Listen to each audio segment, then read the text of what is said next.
तो यहाँ पे हम ऐसा करते हैं कि फाइल न्यू फाइल कर लेते हैं। यहाँ पे हम वेरिएबल एक x ले लेते हैं, या यहाँ पे देखें, अब वो रूल देखें कि मैंने n को पहले स्टार्टिंग लेटर लिया है तो मैं ले सकता हूँ, बाद में मैं क्या कर सकता हूँ, नंबर्स भी यूज़ कर सकता हूँ, और अंडरस्कोर तो आप स्टार्टिंग पे भी यूज़ कर सकते हैं।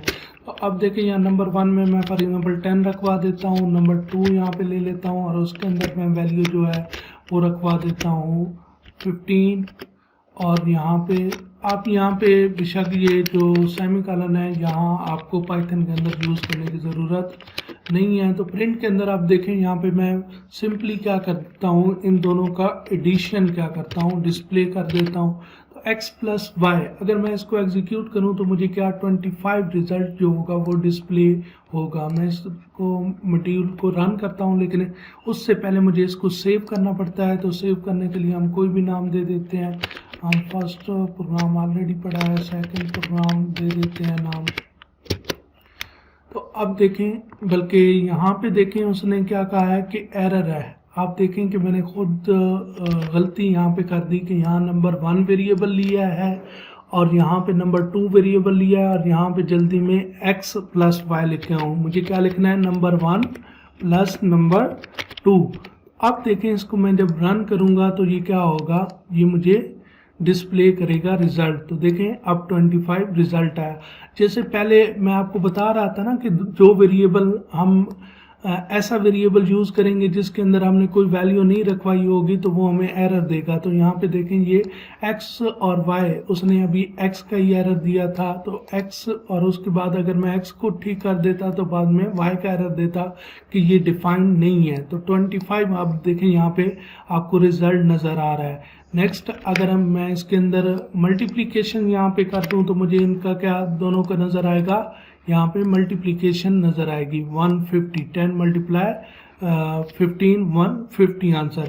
इसी तरह अगर मैं इनके दरमियान में डिवीजन करूँ, फॉर एग्जांपल यहाँ पे नंबर 2 को 5 कर दूँ और यहाँ पे क्या करूँ, डिवीजन परफॉर्म करूँ, तो यहाँ पे मुझे डिवीजन का रिजल्ट क्या होगा नज़र आएगा, जो कि 2.0 नज़र आ रहा है। अब देखें यहाँ पे हमने ये तो इंटीजर वैल्यूज ली हुई है। अगर मैं यहाँ पे क्या लूँ, फॉर एग्जांपल यहाँ पे 10.2 लूँ और यहाँ पे 5.5 ले लूँ और यहाँ पे इनको मल्टीप्लाई करूँ, तो अब ये देखें ये पहले इंटीजर वैल्यू थी और अब ये दोनों फ्लोट वैल्यूज़ हैं। फ्लोट वैल्यूज़ कैसे, क्योंकि इनके अंदर इशारिया आ रहा है, तो जिनके अंदर इशारिया आ रहा होगा वो फ्लोट वैल्यूज़ होंगी, और जिन वेरिएबल्स में वो जाएंगी वो वेरिएबल की डेटा टाइप क्या बन जाएगी, फ्लोट। अगर अब यहाँ पे ऊपर मैं 10.2 रखता हूँ और नीचे 5 रखता हूँ तो ये मेरा फ्लोट वेरिएबल है और ये मेरा इंटीजर वेरिएबल है, क्योंकि इसके अंदर इंटीजर वैल्यू जा रही है और इसके अंदर क्या जा रही है, फ्लोट वैल्यू जा रही है। अब इसको अगर मैं रन करता हूं तो ये भी प्रॉपर मुझे कैलकुलेशंस करके डिस्प्ले करेगा, जो कि 51.0 मुझे शो कर रहा है। तो 51.0 अगर आप कैलकुलेशन करके भी देख लें तो इसका आंसर यही आता है। तो आप यहाँ पे कोई भी कैलकुलेशंस क्या कर सकते हैं, परफॉर्म कर सकते हैं। यानी आप कोई भी मैथमेटिकल कैलकुलेशन या फार्मूला वगैरह इम्प्लीमेंट करना चाहें तो वो यहाँ पे कर सकते हैं। जैसे मुझे मैं 3 यहाँ पे नंबर्स क्या करता हूँ कि सब्जेक्ट के हिसाब से ले लेता हूँ मास, तो फिजिक्स ले लेता हूँ जिसके नंबर ले लेता हूँ 75, फिर उसके बाद मैं ले लेता हूँ मैथ और उसके 25 मार्क्स ले लेता हूँ, फिर उसके बाद मैं ले लेता हूँ कंप्यूटर। आप शॉर्ट में भी ले सकते हैं वेरिएबल नेम, यानी आप ऐसे करके शॉर्ट में भी ले सकते हैं, पूरा भी ले सकते हैं, लेकिन आपने रूल्स को फॉलो करना है। तो कंप्यूटर के मैं नंबर ले लेता हूँ 55।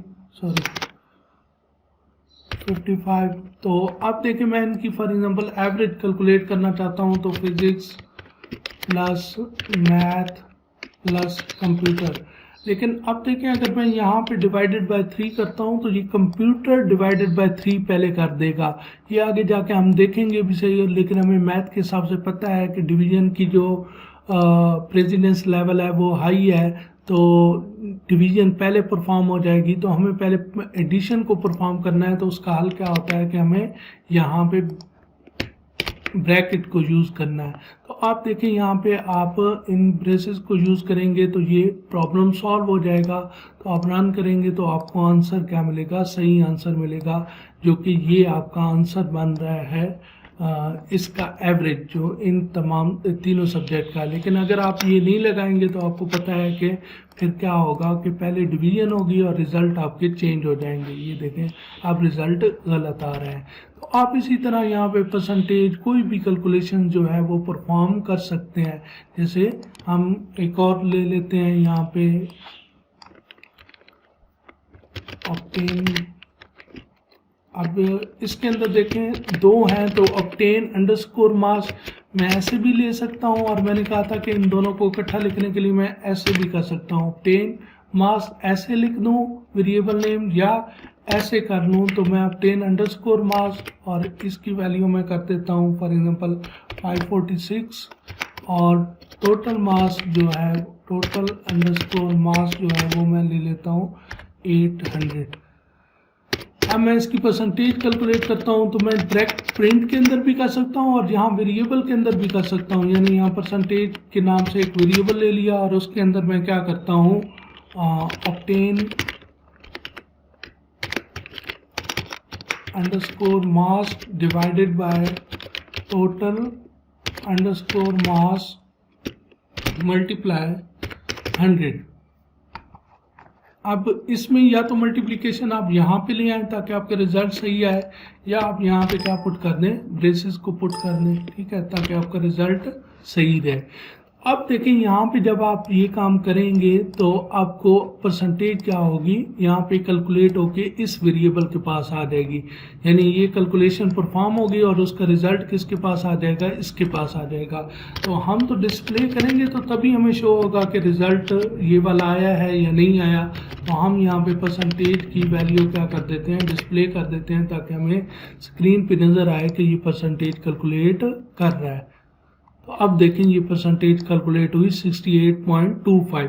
अब इसमें अगर मैं यहाँ पे वैल्यूज़ बढ़ाऊँ, यानी मैं 650 कर दूँ, तो आपको नज़र आएगा कि यहाँ पे क्या हो रहा है, वैल्यू चेंज हो रही है। ये देखें। तो आज का लेक्चर हम यहीं पे ख़त्म करते हैं। किसी किस्म का कोई क्वेश्चन हो तो आप पूछ सकते हैं। थैंक यू सो मच, ख्याल रखिएगा। अल्लाह हाफिज़।